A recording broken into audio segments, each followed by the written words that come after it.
Good morning, Abby, it's Monday, and the first part of this video is going to be a little first impression / micro review of my experience with a series of unfortunate events so far. So far, I have read the entirety of the first book in like 4 pages of this one, so yeah, I kind of have no idea what the frick I think I'm talking about.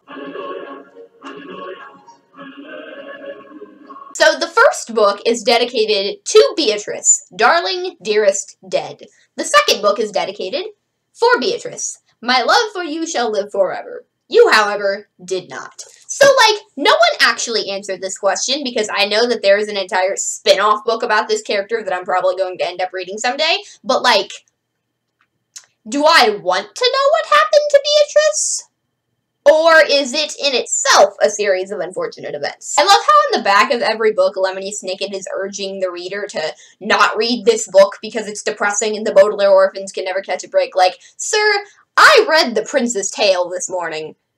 If you think that you can depress me even more than I already am after that, then you are sadly, terribly mistaken. I find it interesting that the first book kind of managed to remain a book for kids by sort of leaving you to fill in the details yourself. Like, for example, this is one part where they have the youngest orphan, Sunny. She's like 3 years old or something. She's like locked in a cage that is suspended from a giant tower.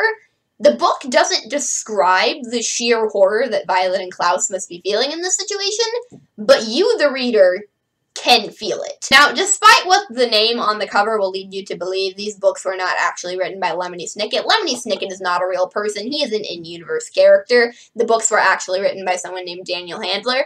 I don't know if Daniel Handler was doing this intentionally to keep it as a book for kids, or if maybe he was doing it intentionally because of something having to do with Snicket's character, because I hear he's like a pretty reserved person. Like, honestly, who even is Lemony Snicket anyway? Don't answer that question either, because I know that also gets answered. Basically, all of the questions that I'm asking right now, don't answer them, because I know that they're all the wrong questions.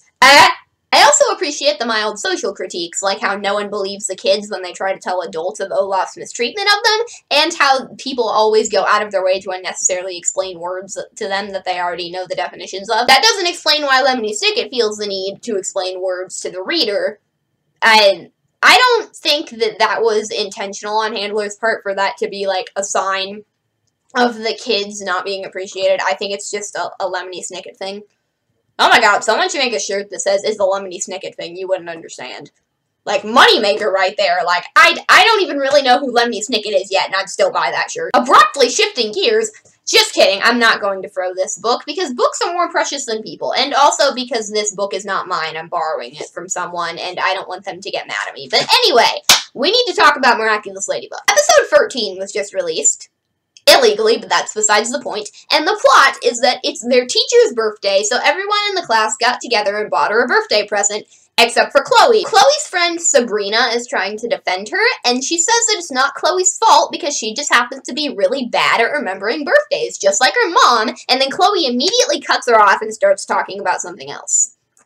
I think the show is trying to imply that Chloe's mother does not know when her own daughter's birthday is, or I literally just thought of this, so I'm probably going to articulate it badly because I'm bad at ad-libbing, so I apologize for that.